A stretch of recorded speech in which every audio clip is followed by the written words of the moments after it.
Good morning.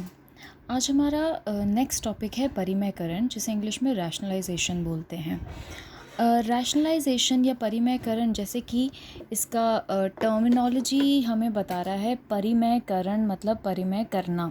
अब यहाँ पर आप ध्यान दें कि जो मैंने यहाँ पे हर के अंदर जो नंबर्स लिखे हुए हैं, ये सारे के सारे जो हैं वो अपरिमेय संख्याएं हैं, जो जिनके बारे में मैं आपको पहले वाली वीडियो के अंदर बता चुकी हूँ। तो बेसिकली इस प्रोसेस का, रैशनलाइजेशन जो प्रोसेस है, इसका मतलब ही यही है कि हमें हर को परिमेय बनाना है। अपरिमेय जो अगर वो पहले से है तो उसको हमें परिमेय बनाना है।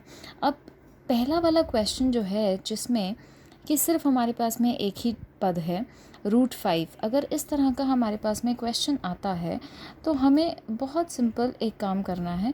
जो भी हमारे पास हर में है, हमें उसको हर में भी गुणा करना है और हमें उससे अंश में भी गुणा करना है। अगर मैं 7 को √5 से गुणा करती हूँ तो ये हो जाएगा 7√5, और √5 को अगर मैं √5 से गुणा करती हूँ तो वो 5 के बराबर हो जाता है। अब इसी तरीके से हम इस तरह के क्वेश्चन में बढ़ते हैं जब हमारे पास में दो पद हैं।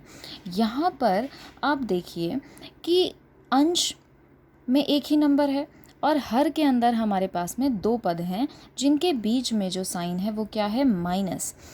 मुझे इसका परिमयकरण करते वक्त मुझे बस एक सिंपल सा स्टेप करना है कि जो मेरे पास यहाँ पे हर के अंदर नंबर है, मुझे उसी से इसको मल्टीप्लाई डिवाइड करना है, अंश को गुणा करना है और हर को गुणा करना है, लेकिन इनके साइन को बदल के। अगर यहाँ पे माइनस का साइन था तो मुझे इसको प्लस का साइन कन्वर्ट करके और मुझे इस तरह से इसको लिखना है।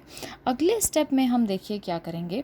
अगर आप इसको ध्यान से देखें, अब केवल इसको ध्यान से देखिए, हमें क्या करना है, इन दोनों को गुणा करना है।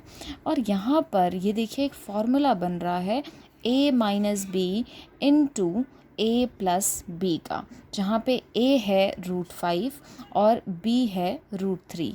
a इज इक्वल्स टू हो गया √5 and b is equals to हो गया √3। और a माइनस बी और a प्लस बी का जो फॉर्मूला होता है वो होता है a² माइनस b² के बराबर।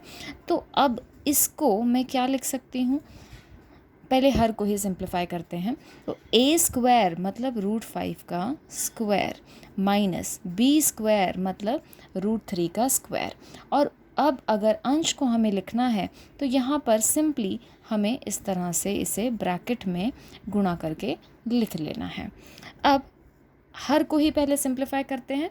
√5 का स्क्वायर इज़ 5 एंड √3 का स्क्वायर इज़ 3।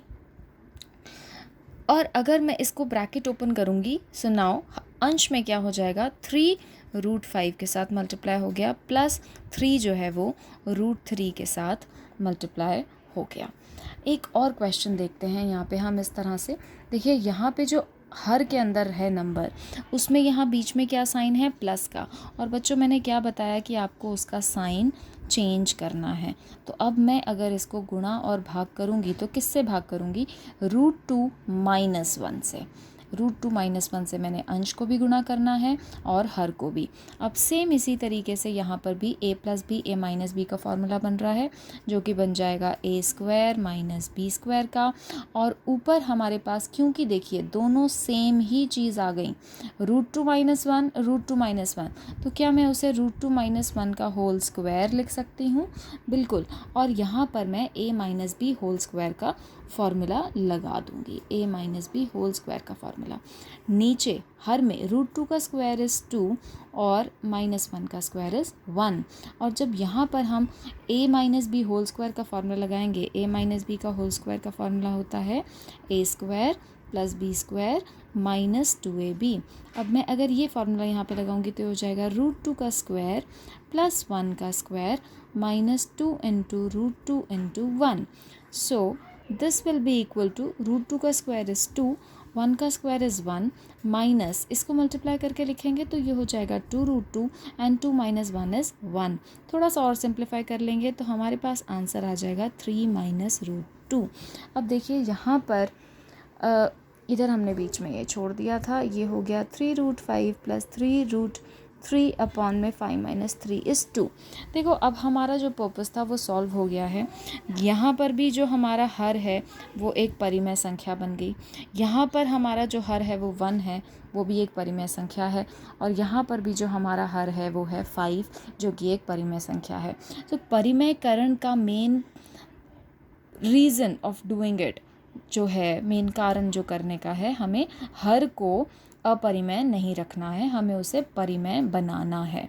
एक रूल छोटा सा बच्चों यहाँ पे मैं आपको क्लियर कर देती हूँ, जो हमने यहाँ पे यूज़ किया है। किसी भी नंबर का रूट अगर आप लोगे और उसका स्क्वायर अगर आप करते हो तो वही नंबर आ जाता है आपके पास में। और अगर हम ऐड कर रहे हैं, सो √a प्लस √b जो है वो कभी भी ऐड नहीं होंगे अगर a और b इक्वल नहीं है तो। लेकिन अगर मैं लिखती हूँ 3√2 प्लस 5√2, क्योंकि ये √2 और √2 बराबर हैं, सो 3√2 प्लस 5√2 को मैं 8√2 लिख सकती हूँ। आप इसको इस तरह से समझिए कि मेरे पास 3√2 हैं और आपके पास 5√2 हैं। अगर हम दोनों को मिला दें तो हमारे पास कितने √2 हो जाएंगे? हमारे पास 8√2 हो जाएंगे।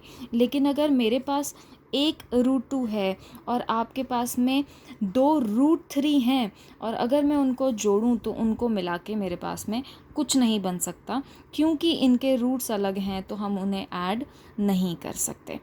बस ये छोटी छोटी बातें हैं जो आप ध्यान में रखेंगे तो आप परिमेयकरण के क्वेश्चंस को बहुत आसानी से कर पाएंगे। आप अपने एनसीईआरटी के क्वेश्चंस की प्रैक्टिस करिए, और अगर कोई चीज़ समझ में नहीं आती तो आप वो पूछ सकते हैं मुझसे। Thank you.